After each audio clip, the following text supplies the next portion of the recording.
수술실 문이 닫히기 10분 전 전광판에 이지혁 이름이 지워지고 낯선 이름 하나가 대신 떴는데요. 그 이름을 본 박진석 손이 처음으로 떨렸습니다. 이지혁은 원래 버티는 쪽 사람이었어요. 잘생기고 능력 있다는 말은 들어도 누가 기대는 건 싫어했고요. 비혼주의라고 말해두면 적당히 선을 지킬 수 있다고 믿었죠. 그런데 그 선이 심장 하나 때문에 무너지기 시작했었습니다. 누군가의 도움을 받지 않으면 살 수 없는 순간이 오리라고는 이지혁도 스스로를 속이며 살았던 거예요. 구독과 좋아요를 눌러주시면 재밌는 이야기를 들려드릴게요.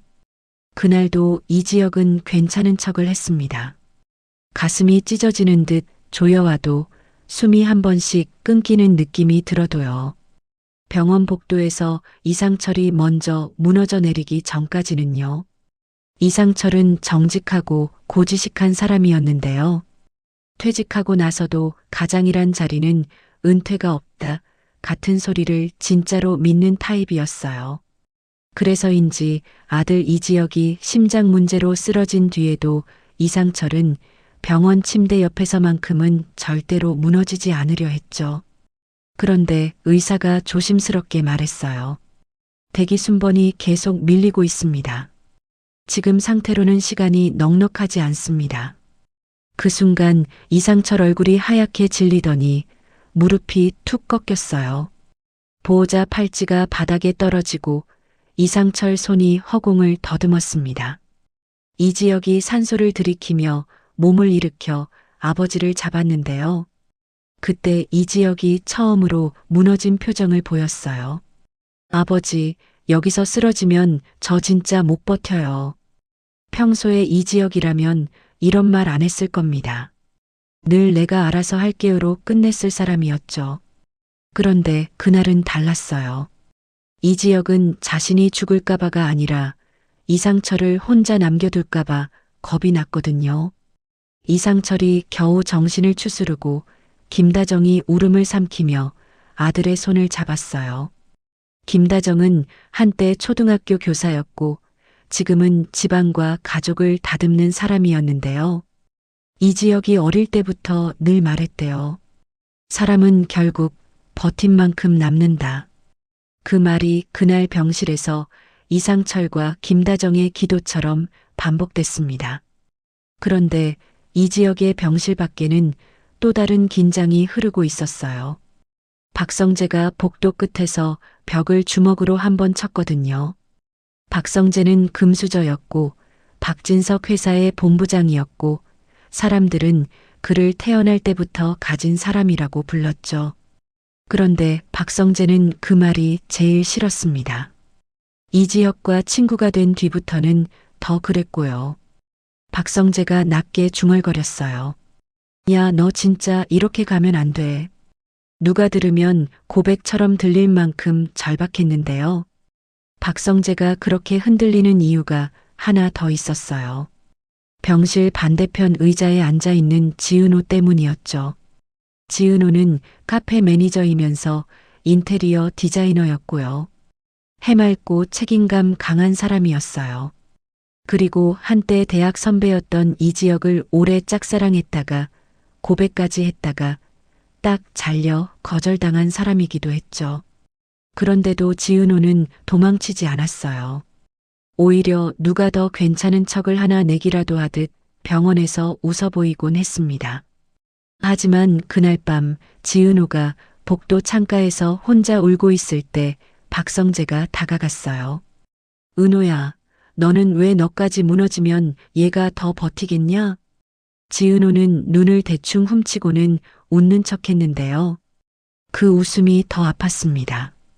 성재야, 나도 알아. 근데 내가 여기서 힘내라는 말밖에 못하겠는 게 너무 싫어. 박성재는 대답을 못했어요. 사실 박성재는 지은호를 오래 좋아했거든요. 그런데 지은호는 늘 한 사람만 보고 있었고 그 사람이 지금은 심장이 망가져가고 있었죠. 박성재가 참아온 말이 입 밖으로 튀어나올 뻔했는데요. 그때 복도 반대편에서 빠른 발소리가 들렸습니다. 검은 코트 자락이 먼저 보였고 그 다음에 고성희 얼굴이 나타났어요. 고성희는 아름답고 욕망이 분명한 사람이었죠. 가난을 이겨냈다고 스스로 믿었고 그래서 더 잃기 싫어하는 사람이기도 했어요. 전 남편 사망 후에 박진석과 재혼하면서 재벌 회장 부인 자리를 손에 쥐었는데요. 그 자리가 26년 동안 그녀를 살렸고 동시에 그녀를 망가뜨렸습니다. 고성희는 병원 복도에서 박성재를 보고도 눈길을 제대로 주지 않았어요. 대신 지은호를 보자 그 눈빛이 순간 싸늘해졌습니다. 여기 있었네. 지은호는 고성희를 이사장님이라고 부르는 사람들 속에서 늘 숨이 막혔습니다. 고성희는 재단을 쥐고 흔들며 사람들을 길들이는데 익숙했거든요. 그런데 지은호는 그 길들이기에서 이상하게 비켜나 있는 사람이었어요. 너무 맑아서 아니면 너무 단단해서. 고성희는 지은호에게 가까이 다가가 낮게 말했어요. 너 요즘 박진석 회장님이랑 자주 보이더라. 무슨 사이야? 지은호는 웃지도 피하지도 않았습니다. 이사장님이 그렇게 궁금해할 사이면 회장님께 직접 물어보세요. 고성희가 미세하게 얼굴을 찡그렸어요. 그때 고성의 뒤에서 또 다른 남자가 나타났습니다. 정장에 넥타이를 단정히 매고 눈이 흔들리지 않는 사람. 바로 박진석이었죠. 박진석은 호탕하고 거침없다는 평을 듣는 사람이었는데요. 사실 박진석은 웃는 얼굴로 사람을 눌러버리는 쪽에 더 가까웠습니다. 특히 자신을 배신했다고 믿는 사람 앞에서는요. 박진석은 고성희를 보며 짧게 말했어요. 여기까지 와서도 내가 주인인 줄 아니? 고성희는 입꼬리를 올렸습니다. 늘 해오던 방식이었죠. 상대가 흔들리든 말든 자기는 끝까지 당당한 척하기. 여보, 지금 이 상황에서 그런 말이 나와? 박진석은 고개를 살짝 기울였어요. 그리고 고성희에게 딱 한 가지만 물었습니다. 재단 돈 어디로 뺐어? 그 한 문장에 고성의 속이 철렁 내려앉았는데요. 박진석이 확신을 가진 사람처럼 말했기 때문입니다. 고성희는 애써 웃으며 반격했어요. 재단 돈? 당신 지금 나를 범죄자 취급하는 거야? 박진석은 대답 대신 휴대폰을 꺼내 누군가에게 전화를 걸었어요. 그리고 말했죠. 김 실장, 지금부터 시작하자. 고성희는 그 이름을 듣는 순간 목덜미가 서늘해졌습니다. 그날 이후로 이상한 일들이 연달아 터졌습니다. 고성희가 믿고 있던 변호사가 갑자기 사임하겠다는 말을 했고요. 고성희가 돈을 찾으려고 하면 계좌가 멈추거나 서류가 누락되거나 무엇보다 사람들의 태도가 한순간에 바뀌었습니다. 어제까지 고성희에게 허리 굽히던 사람이 오늘은 눈을 피하는 시기였죠. 고성희는 미친 듯이 전화를 돌렸습니다. 그런데 연락이 닿는 사람은 거의 없었어요. 그 와중에 고성희가 마지막으로 떠올린 이름이 있었습니다. 박영나. 박영나는 대학원생이면서 화가였고 우아하고 조용한 사람이었어요. 고성희가 애지중지 키웠고 과보호로 둘러싸인 환경에서 자랐죠. 고성희는 영나를 부르면 영나는 늘 돌아왔습니다. 그것이 사랑인지 길들여진 책임감인지 모르면서요. 고성희는 영나 작업실 문을 밀고 들어가자마자 말했어요. 영나야, 내 이름으로 산 주식 있지. 그거 지금 팔아. 박영나는 붓을 내려놓고 고성희를 바라봤습니다. 그 눈이 예전의 영나와 달랐어요. 엄마, 왜 그래요? 왜긴 왜야? 엄마가 당장 돈이 필요해. 재단 돈은요? 고성의 표정이 굳었는데요. 박영나가 조심스럽게 하지만 또박또박 말했습니다. 사람들이 엄마가 재단 돈을 빼돌렸다고 해요. 회장님 쪽에서 자료가 돌고 있다고도 하고요. 그 순간 고성이는 딸에게 화를 내고 싶었지만 목구멍에서 말이 막혔습니다. 왜냐면 그 말이 소문이 아니라 사실에 가까웠기 때문이었죠. 고성이는 결국 딸에게 소리쳤어요. 너까지 내 편 안 들 거야? 박영란은 눈물이 고이면서도 고개를 저었습니다. 엄마 편을 들고 싶은 게 아니라 엄마가 사람들 인생을 너무 쉽게 망가뜨렸잖아요. 고성이는 그날 처음으로 딸에게서 거절당하는 느낌을 제대로 맛봤습니다. 돈이 끊기는 것보다 더 아팠죠. 왜냐면 고성이가 끝까지 믿은 건 혈연이었거든요. 그런데 더 잔인한 건 고성이가 진짜로 절박해진 순간에 손을 뻗은 사람이 딸만이 아니었다는 겁니다. 고성이는 정순이 식당까지 찾아갔어요. 정순이는 지은호와 지강호의 엄마였고 식당을 운영하면서 가족을 버티는 사람이었죠. 고성이는 문을 열고 들어가자마자 손님들 시선도 신경 쓰지 않고 말했습니다. 정순이, 내 딸한테 준 돈 있지. 그 중에 일부만 당장 돌려. 정순이는 젓가락을 내려놓고 고성이를 바라봤어요. 얼굴이 굳어졌습니다. 이사장님, 그 돈은 은호가 빚 갚고 동생 강호 챙기고 집세 밀린 건 막느라 다 썼어요. 고성이는 비웃듯 웃었습니다. 썼으면 다시 만들어. 내 딸은 할 수 있잖아. 정순이 눈빛이 변했어요. 정순이는 약한 사람이 아닙니다. 남편이 사업 실패로 세상을 떠난 뒤 혼자 자식 둘 키우며 버텨온 사람이었거든요. 이사장님, 우리 딸은 남의 돈으로 살아남는 사람 아니에요. 제발 우리 집은 건드리지 마요. 그 말이 고성이의 자존심을 정면으로 때렸습니다. 고성이는 분노에 휩싸였지만 동시에 깨달았어요. 이제 정말 자기 편이 없다는 걸요. 그날 밤 지은호는 자기 집에서 동생 지강호 때문에 또 한 번 마음이 무너졌습니다. 지강호는 욕심은 큰데 게으르고 불만이 많은 편이었죠. 누나에게 늘 비교당한다고 느끼며 자격지심이 심했는데요. 그날은 유난히 날이 서 있었어요. 누나 때문에 내가 망한 거야. 지은호는 한숨을 쉬며 물었습니다. 내가 뭘 했는데? 누나가 잘난 척만 안 했어도 엄마가 나만 잡아먹을 듯이 쳐다보진 않았겠지. 지은호는 순간 말문이 막혔어요. 억울해서가 아니라 동생의 마음을 완전히 이해해주지 못한 죄책감이 올라왔거든요. 강호야, 나 잘난 척한 적 없어. 그냥 버틴 것뿐이야. 그런데 강호는 더 심하게 말했어요. 버틴 게 뭐가 대단한데? 누나는 늘 나는 착한 사람인 척하잖아. 엄마도 누나만 믿고 나만 문제처럼 만들고.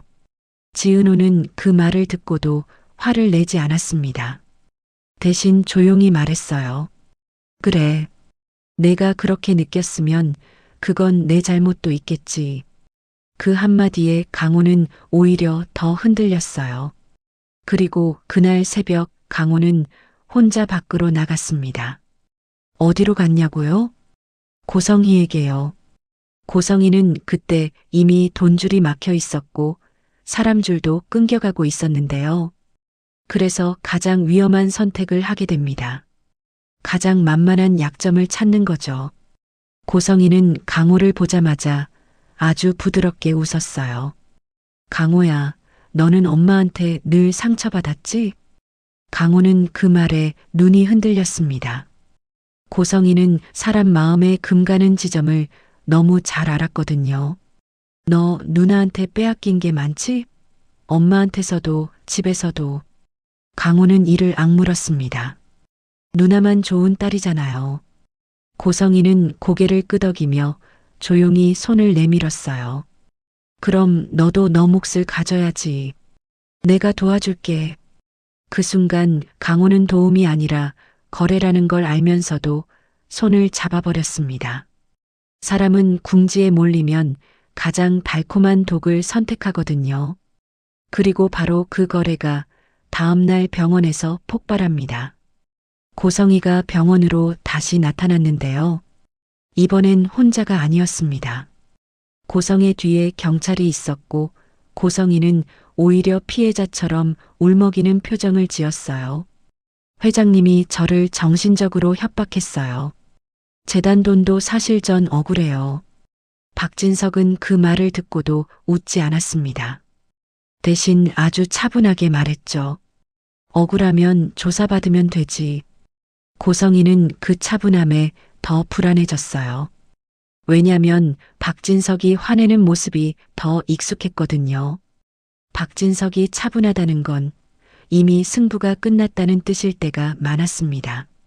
그런데 그날의 진짜 폭발은 다른 곳에서 터졌어요. 이지혁이 쓰러졌습니다. 병실에서 갑자기 심박이 떨어졌고 의사들이 뛰어들어왔습니다. 이지혁은 의식이 희미해지는 와중에도 지은호 얼굴을 찾았어요. 지은호는 손을 잡고 말했죠. 지혁 선배, 지금은 말하지 마요. 숨부터 쉬어요. 이지혁이 힘겹게 웃었습니다. 나 너한테. 지은호는 울면서 고개를 저었습니다. 나중에, 진짜 나중에. 박성재는 그 광경을 보며 이를 악물었어요. 친구가 무너지고 좋아하는 사람이 그 친구 손을 놓지 않고 게다가 병원 복도에는 고성이와 박진석의 싸늘한 기운까지 덤치고 있었으니까요. 그때 의사가 말했어요. 심장 공여자 연락이 들어오긴 했는데 조건이 까다롭습니다. 가족 동의가 필요하고요. 시간이 없습니다. 그리고 박진석이 그 말을 듣는 순간 아주 낮게 중얼거렸습니다. 조건이 까다로워? 그러면 내가 조건을 맞추지. 박진석은 그날 병원 밖으로 나갔어요. 김 실장을 불러 한 가지를 지시했죠. 공여자 쪽 가족, 지금 흔들릴 거다. 흔들리기 전에 서류부터 준비해. 김 실장은 잠시 머뭇거리다 물었습니다. 회장님, 공여자 신원이. 박진석은 대답하지 않았어요. 대신 눈을 한번 감았다가 떴습니다. 누군지 알고도 할 거야. 그 말이 김 실장을 얼어붙게 만들었죠. 왜냐면 공여자 후보로 떠오른 이름이 박진석에게 가장 지워야 할 사람과 연결돼 있었거든요. 그날 밤 지은호에게도 전화가 걸려옵니다. 발신자는 낯선 번호였어요. 지은호가 받자 낮고 조용한 남자 목소리가 들렸습니다. 지은호 씨죠? 당신 쌍둥이 오빠 한우진 이야기 어디까지 알고 있습니까? 지은호는 숨이 멎는 느낌이 들었어요. 한우진은 지은호의 쌍둥이 오빠였고요. 지은호는 그 사실을 오래 숨겨왔습니다. 왜냐면 한우진은 박진석 집안과 얽힌 사람이라서요. 지은호는 떨리는 목소리로 물었어요. 누구세요? 남자는 짧게 웃었고 아주 잔인하게 말했습니다. 당신 오빠가 지금 공여자 명단의 한가운데에 있습니다. 누군가 살리기 위해 누군가를 버리는 판이 돌아가고 있어요. 지은호는 그 순간 깨달았어요. 이지혁의 심장이 멈춰가는 시간과 고성이의 몰락이 우연히 겹친 게 아니라는 거요. 다음 날 지은호는 한우진이 입원해 있다는 병원을 찾아갔습니다. 병실 앞에서 마주친 건 예상 못한 사람이었어요. 이지환. 이지환은 이지혁의 남동생이고 체육학과 출신의 피지컬이 좋은 사람이었죠. 지금은 박영나의 운전기사이자 보디가드로 일하고 있었는데요. 세상 의욕이 꺼진 눈을 하고 있던 사람이었어요. 3년 연인에게 배신당한 뒤로는 마음을 닫아버린 상태였고요. 그런 이지환이 왜 거기 있냐고요? 이지환은 지은호를 보자마자 말했습니다. 누나 아니 지은호 씨. 여기 오면 안 돼요. 지은호는 멈칫했어요. 이지환 씨가 왜 여기에? 이지환은 한숨을 쉬며 고개를 숙였습니다. 박영나 씨가 누군가를 찾고 있어요. 지은호 씨랑 한우진 씨. 그리고 그걸 시킨 사람이 고성이 이사장님입니다. 지은호는 목이 말랐습니다. 물을 마셔도 내려가지 않는 느낌이었어요. 영락아? 이지환이 고개를 끄덕였습니다. 고성희 이사장님이 망해가고 있잖아요. 마지막으로 잡을 수 있는 게 피라고 생각하는 거죠. 그래서 우진 씨를 이용하려고 합니다. 지은호는 병실 문을 열고 들어갔습니다. 한우진은 얼굴이 야위어 있었고 눈빛이 지쳐 있었어요. 그런데 우진은 지은호를 보자마자 억지로 웃어 보였습니다. 은호야, 너 여기까지 왔네. 지은호는 울음이 터질 것 같았지만 참았어요. 오빠, 왜 나한테 말 안 했어? 왜 혼자 버텼어? 한우진은 고개를 돌렸습니다. 너까지 끌려 들어오면 진짜 끝이잖아. 그 말이 지은호를 미치게 만들었어요. 지은호는 그 자리에서 한우진 손을 꼭 잡고 말했습니다. 나도 버틸 거야. 혼자만 끝이라고 생각하지 마. 그때 병실 문이 다시 열렸습니다. 박진석이었어요. 박진석은 한우진과 지은호를 번갈아 봤습니다. 그리고 아주 천천히 말했어요. 우진아, 내가 살아있는 걸 보니 참 묘하네. 한우진이 이를 악물었습니다. 회장님, 여기까지 와서도 사람을 시험해요? 박진석은 잠시 웃었습니다. 그 웃음엔 따뜻함이 없었어요. 시험? 아니야. 확인이지. 내가 아직도 누구 편인지. 그 말에 지은호가 박진석 앞에 섰습니다. 회장님, 지금은 그런 말 할 때가 아니에요. 이지혁 선배가 위험해요. 박진석 눈빛이 흔들렸습니다. 딱 1초 정도였어요. 그리고 다시 차갑게 굳었죠. 알아. 그래서 왔어. 그 한마디가 이상했어요. 왜냐면 박진석이 왜 여기까지 와서 무슨 결정을 하려는지 말하지 않았거든요. 그날 오후 병원에서 다시 연락이 왔습니다. 공여자 확정이 가능하다는 말이었죠. 단 조건이 붙었습니다. 공여자 가족이 동의 절차에 들어가야 합니다. 시간이 많지 않습니다. 박진석은 전화를 끊고 한참 말이 없었어요. 지은호는 물었습니다. 회장님, 공여자가 누구예요? 박진석이 대답 대신 창밖을 봤습니다. 그리고 낮게 말했어요. 세상에서 제일 미운 사람. 지은호는 가슴이 내려앉았습니다. 그날 밤 고성희가 또 움직였습니다. 고성희는 자기 돈줄이 막힌 걸 깨닫고 현금과 서류로 빠져나갈 구멍을 찾았어요. 고성희가 가장 먼저 노린 건 한우진이었습니다. 쌍둥이 오빠라는 약점, 그리고 돈이 필요한 환자라는 상황이 겹쳤거든요. 고성희는 한우진 병원으로 찾아갔습니다. 그런데 병실은 비어 있었어요. 그 순간 고성희는 처음으로 공포를 느꼈습니다. 누군가 자신보다 먼저 움직이고 있다는 공포요. 고성희는 복도에서 간호사에게 물었습니다. 여기 있던 환자 어디로 옮겼어요? 간호사는 정중하게 웃었지만 대답은 단호했습니다. 환자 정보는 보호자 동의 없이는 안내가 어렵습니다. 고성희는 그 말에 더 불안해졌어요. 보호자라는 단어가 그녀를 밀어냈거든요. 예전 같으면 이사장이라는 말 한마디로 해결했을 텐데 지금은 그 권력이 통하지 않았습니다. 고성희는 즉시 다른 곳으로 달렸습니다. 은행이었어요. 자기가 준비해둔 서류로 마지막 돈이라도 빼내려는 거죠. 하지만 은행 창구에서 직원 얼굴이 굳었습니다. 전산이 멈췄고 내부 호출이 조용히 이어졌어요. 고성희는 불길함을 느끼며 손을 움켜쥐었습니다. 잠시 뒤 직원이 말했습니다. 이 수표 사고 접수된 건으로 확인됩니다. 고성희는 귀에서 웅 하는 소리가 났습니다. 그리고 그 수표 끝에 찍힌 이름을 봤어요. 박진석. 고성희는 그제야 알았습니다. 돈이 미끼였다는 걸요.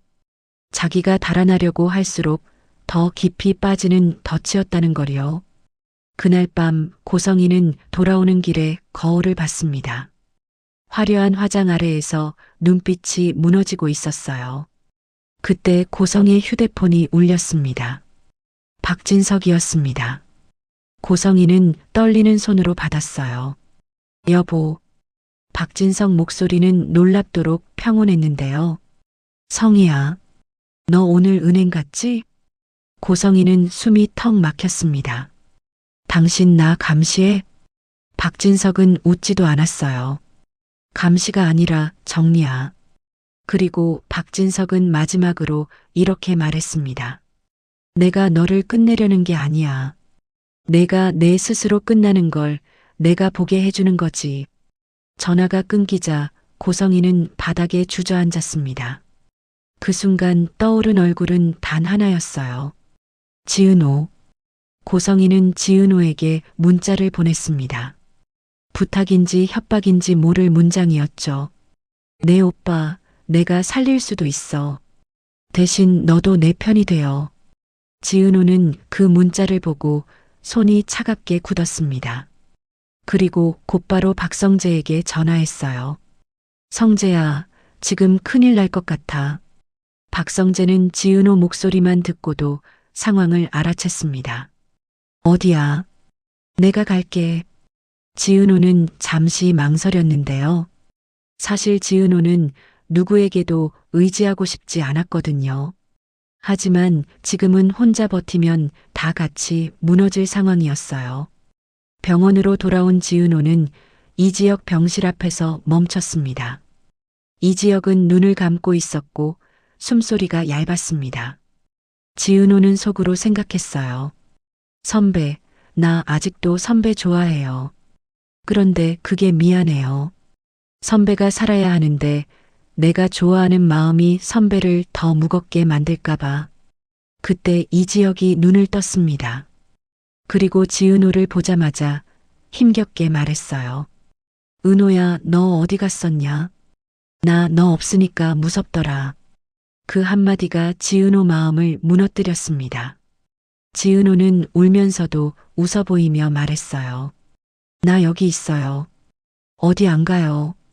그 순간 복도 끝에서 박진석이 걸어 들어왔습니다. 박진석 손에는 서류가 들려 있었고요. 박진석은 이지혁 병실 문 앞에서 멈춰 아주 짧게 숨을 들이켰습니다. 그리고 말했어요. 이지혁, 내가 살 수 있는 길이 하나 생겼다. 이지혁은 그 말에 눈빛이 흔들렸습니다. 이지혁은 살고 싶었지만 동시에 누군가의 죽음 위에 살고 싶진 않았거든요. 누구 심장인데요? 박진석은 대답을 미뤘습니다. 대신 이런 말부터 했어요. 너는 내가 싫지? 그런데도 너를 살려야 하겠다. 이상철과 김다정이 그 말을 듣고 숨을 삼켰어요. 박성재는 주먹을 꽉 쥐었고 지은호는 박진석 얼굴을 똑바로 봤습니다. 회장님, 조건이 뭔데요? 박진석은 잠시 침묵했습니다. 그리고 아주 현실적으로 말했어요. 살아남으면 진실을 보게 될 거다. 그 진실이 너희를 찢어놓을 수도 있다. 그 말이 무서웠지만 더 무서운 건 시간이었습니다. 의사는 말했거든요. 오늘 밤이 고비라고요. 결국 서류는 움직였고 절차는 시작됐습니다. 그런데 바로 그때 병원 응급실로 사고 환자가 실려 들어왔습니다. 그리고 그 사고 환자의 이름을 확인한 간호사가 놀란 얼굴로 박진석에게 달려왔어요. 회장님, 공여자 후보로 등록된 분이 지금 뇌사 판정 절차에 들어갈 수 있다고. 박진석이 눈을 감았다 떴습니다. 손끝이 희미하게 떨렸어요. 지은호가 물었습니다. 누군데요? 박진석은 입술을 한번 눌렀다가 아주 낮게 말했습니다. 고성이.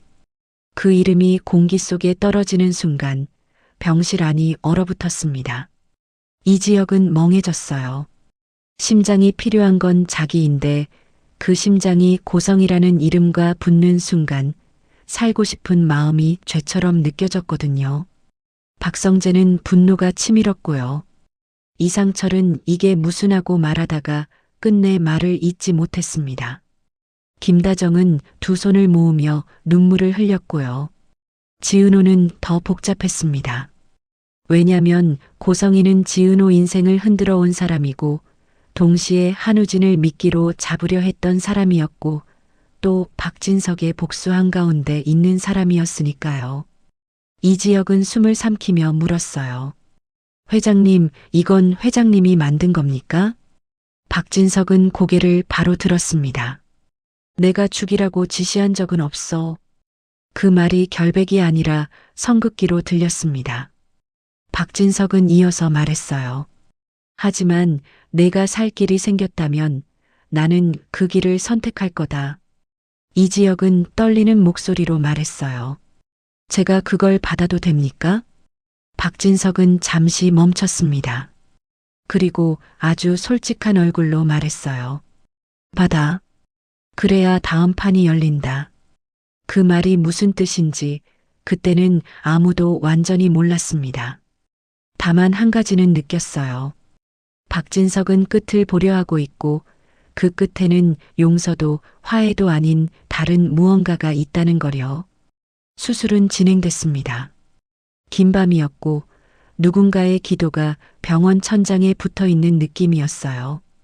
이상철은 아들 이름을 작은 소리로 반복했고 김다정은 손을 놓지 않았고 박성재는 복도 끝에서 한 발자국도 움직이지 않았습니다. 지은호는 멍든 마음으로도 끝까지 버텼고요. 그리고 새벽이 되어서야 의사가 나왔습니다. 수술 성공적으로 마무리됐습니다.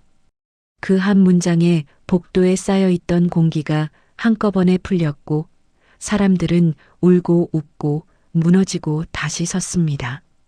지은호는 그 자리에서 주저앉아 울다가 결국 이지혁 병실로 들어가 이지혁 손을 잡았어요. 선배 살았어요. 진짜로 살았어요. 이지혁은 아직 말을 못했지만 눈가에 눈물이 맺혔습니다. 지은호가 웃으며 울었어요. 그런데 그날의 기쁨은 오래가지 못했습니다. 며칠 뒤 이지혁이 회복실에서 처음으로 박진석에게 물었어요. 회장님, 고성희 이사장님은? 박진석은 대답 대신 창밖을 보다가 천천히 고개를 돌렸습니다. 살아있는 동안 내가 듣기 싫어하던 이름이지. 이지혁은 속이 뒤집히는 느낌이었습니다. 자기 가슴이 뛰는 소리가 낯설었고요. 숨은 편해졌는데 마음이 더 답답해졌습니다. 그날 밤 지은호도 그 사실을 완전히 받아들이지 못해 옥상으로 올라갔습니다. 찬 공기가 폐 안으로 들어왔는데요. 지은호는 숨을 내쉬며 중얼거렸어요. 이제 나는 고성이를 미워해야 해? 아니면 고마워해야 해?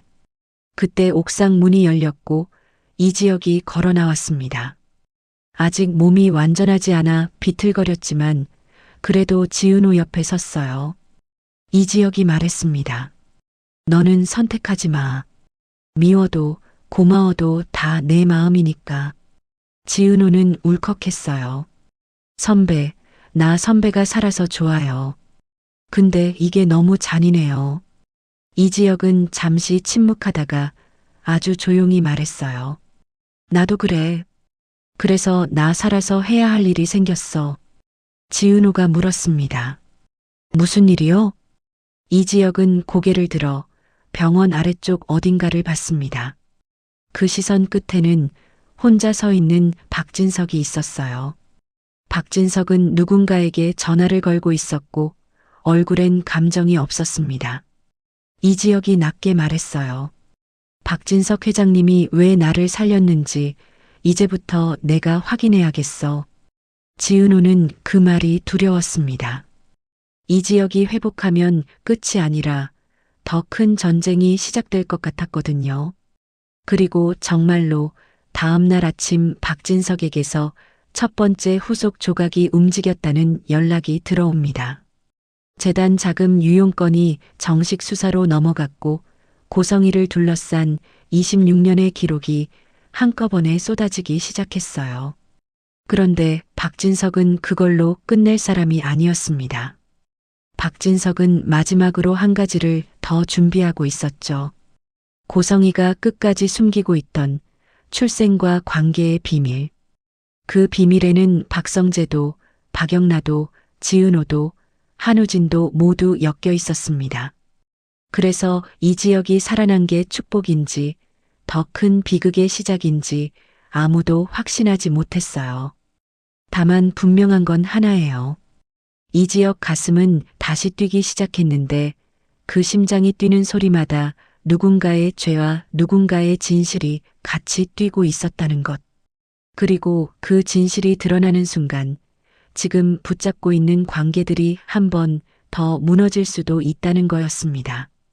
그 다음 판에서 누가 끝까지 살아남을까요?